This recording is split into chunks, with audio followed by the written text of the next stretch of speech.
Hi gang, Rob here. It is the morning of 24 November 2015. I've got a From the Sharpening Bench video for you guys today. This is a knife we have not looked at on the channel, and this belongs to my customer Peter and has been freshly sharpened. We're talking about the knife on the right, which looks a lot like the knife on the left at first glance, and it is the Northwoods knives Willamette Whittler. And before you guys blow up my comments, I checked. I Googled it. I even listened to the Merriam-Webster pronunciation. The correct way Oregonians would produce the word, which is a river and a valley and a winemaking region in Oregon, is Willamette, not Willamette, as I have been guilty of mispronouncing the word. So this, I think, is the last Oregon-themed Northwoods knife before Derek Bone moved Knives Ship Free and Northwoods Knives to Escanaba, Michigan. And what is this Willamette Whittler? Well, it looks like the knife I had on the table because it sort of is. This is, of course, my beloved Great Eastern Cutlery Titty-Ute Grinling Whittler, which is a true split-back 3-blade Whittler. The Northwoods Willamette Whittler, which is actually a half Whittler, is made on that same number 38 frame by the same company, Great Eastern Cutlery. Kind of an interesting knife, I think. The 38 pattern, as it was branded by Great Eastern Cutlery, came in the Grinling Whittler, the 3-blade split-back Whittler, and then what was initially called the Chapman budding and pruning knife, the John Chapman budding and pruning knife, the 2-blade version, which had sort of a hybrid Wharncliffe hawkbill main blade and one secondary blade. That was sort of near and dear to my heart, even though I don't own one, because as many of you might know, Johnny Appleseed, a prolific missionary and planter of apple trees, mostly in the Midwest, is buried right here in Fort Wayne, Indiana. So that was the only real 2-blade version of the 38 that Great Eastern made under its own name. So Derek Bone of Knives Ship Free and Northwoods Knives, who apparently, given his history, is a big fan of the half Whittler, because there have been several Northwoods products made that way. I think he feels like it's sort of the left out cousin in the Whittler family. So let's look at the differences. Obviously, we've got a little difference in the main blade. The main blade on the Willamette is a Wharncliffe. The standard 38 Grinling Whittler has a clip point main blade, 2 7/8 inches long on the Northwoods Willamette. Let's see if I can line these up so you can get a picture of them in your mind. And I think about 3 1/8, about a 1/4 inch longer blade on the Grinling Whittler. And then if we look at the secondary blade, the pen blade on the Willamette is in the same location as the coping blade in the Grinling Whittler. However, the Grinling Whittler has a pen blade which is smaller. Let's see if we can lay them this way. The pen blade on the Grinling Whittler is smaller than the one on the Willamette. This is a very useful size, by the way, on the Willamette. Other differences, notably in the secondary blade. The Grinling Whittler, the secondary blades have half stops, the main blade does not, and they also have what's called a hidden kick, so that the portion of the blade that controls how it interacts with its back spring as you open it and close it is right here, and it, as you can see, doesn't provide a big bump as you come toward the end of the knife. So it gives you a little more refined grip. The secondary pen blade on the Willamette is not hidden. Now, it still gives you a nice grip because remember, that main blade is shorter, so your thumb still has a generous portion of handle to lay in as you're using it, and then it provides a bit of a finger groove or a choil. And it has no half stop. Silky smooth operation. And no half stop on the main blade on either one of these knives. So a little bit of blade difference. Here's an interesting thing, I think. I suppose this could have been made on a narrow spring, but because it is a single spring, no liner knife. But Derek chose to use a pretty thick back spring on the Willamette. So it has pretty much the same thickness dimension as a Grinling Whittler.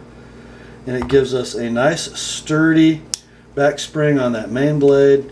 And then because of the shape of the camming of the tang on the pen blade, it still gives us a nice, I would say 4 or 5 pull on that secondary blade, even with that big old spring. Very, very well thought out knife. Bill Howard at GEC and Derek obviously spent some time on this knife, making it exactly how they thought it should be. Well done, well done. And then of course the main difference you'll notice between a split back Whittler and a half Whittler is the nature of that back spring. Notice on the Grinling Whittler, the 2 springs which independently actuate the secondary blades down at this end of the knife come together, they converge with the help of this wedge down the middle of the knife, and they meet up here at the business end to essentially perform the duty of one big spring.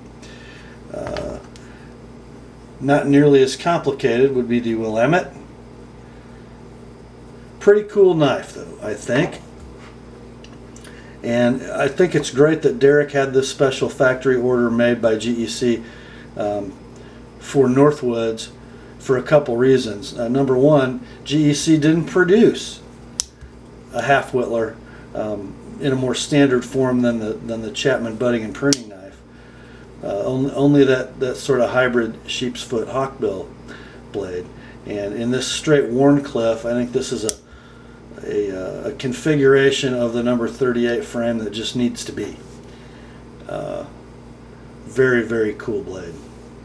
Another reason that I like it is because it is a GEC produced Northwoods that has full flat ground satin blades. Golf course clap. Those of you who know, I've got this weird little thing. I'm not super fond of that rustic series saber ground Northwoods blade with the heat treat scale left on the flats. It looks cool. I just don't think it cuts as well, and I have my suspicions about side play that develops with heat treat scale in the pivot area over time, just because I've seen it a couple times. So this knife I think is really, really cool. And this one is in sort of I don't know what this was called because it's no longer on Derek's website, but I would call it an old red jigged bone or a blood red jigged bone. A very cool jigging pattern, not something that we see every day on GEC knives. Let's see if my camera will behave. Give you a good view of that. Yeah, this backside's better. So let's talk about fit and finish on this little beauty. Pretty normal transitions, just a little bit of a skin catcher as we're coming off the bone onto the nickel silver bolsters on a couple of the corners, but nothing horrendous at all. Pretty doggone good. If we look at how the back spring terminates,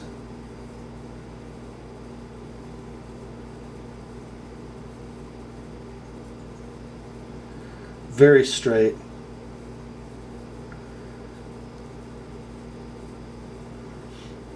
Blade centering is kind of interesting.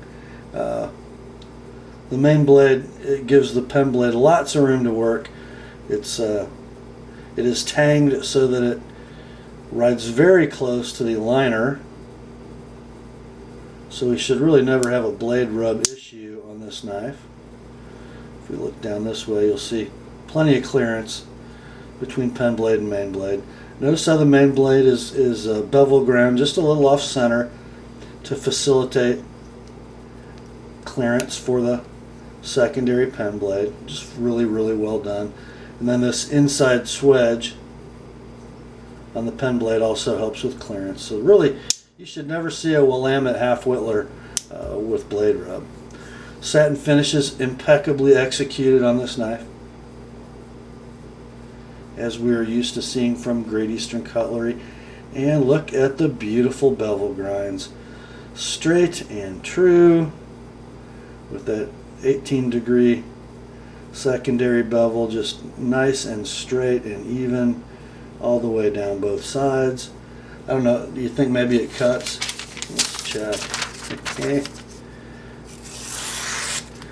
Silent and deadly. Oh, I just love how GEC grinds a blade. Yeah, effortless, push cutting, even, unbelievable. What they do with 1095 is just a work of art, guys.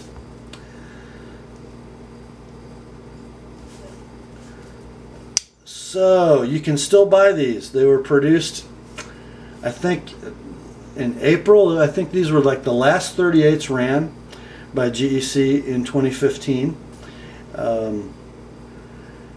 You can still buy them. They came in this cover, which is sold out.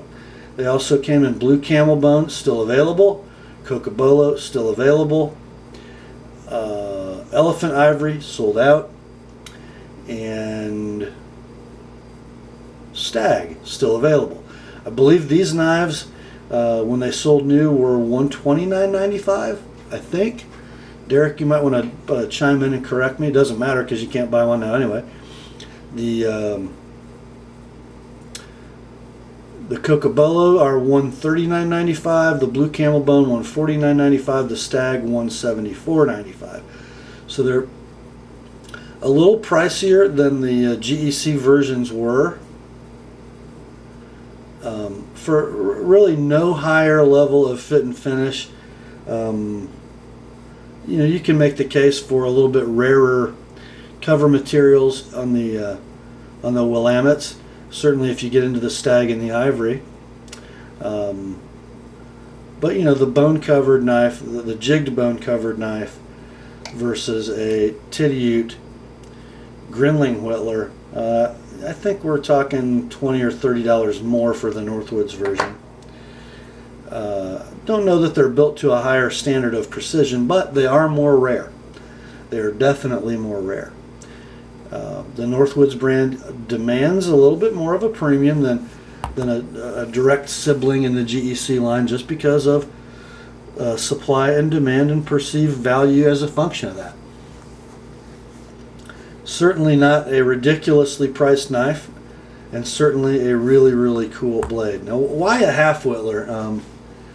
You know, they don't have the mystique, the intrigue, the complexity of a three-blade split-back Whittler, which, by the way, as of November 2015, Bill Howard and GEC are pretty much the only production knife company who can make one, because they are so complex and oh so beautiful. But this is a different animal altogether. Now, why would you buy this knife instead of a jack? And remember, the main difference between a half Whittler and a jack would be that the half Whittler has pivots at opposite ends for main blade and secondary blade, no liner between them, which gives them a thinner dimension in pocket, and because of the fact that the blades pivot on opposite ends, when you go to use the main blade, there's all this room for your fingers unimpeded by blade tangs from the secondary blades. So it gives you a nice, smooth, comfortable grip, however you want to hold the knife. And then the same is true for the pen blade, as we sort of looked at before. Because that shorter Wharncliffe blade terminates just about where the bolster meets the bone cover, there's generous room, either in a saber grip or a draw cut grip,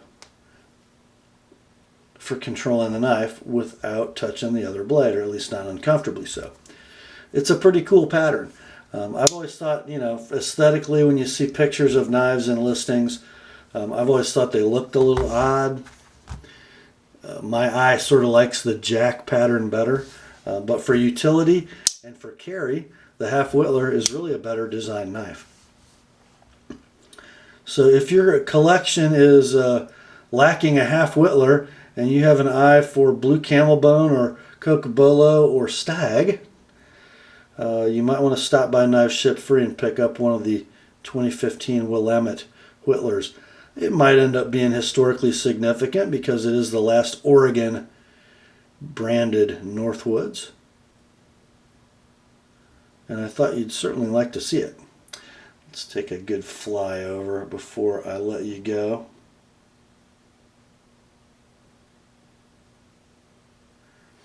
Love that Northwoods shield. And as you would expect, perfect finishing around the edge of the knife, on the spine, and on the ends. Just a beautiful blade. That is all for this one, my friends. Grace to you and peace from God our Father and the Lord Jesus Christ. And remember, the Word and Peter's Willamette Whittler are sharp.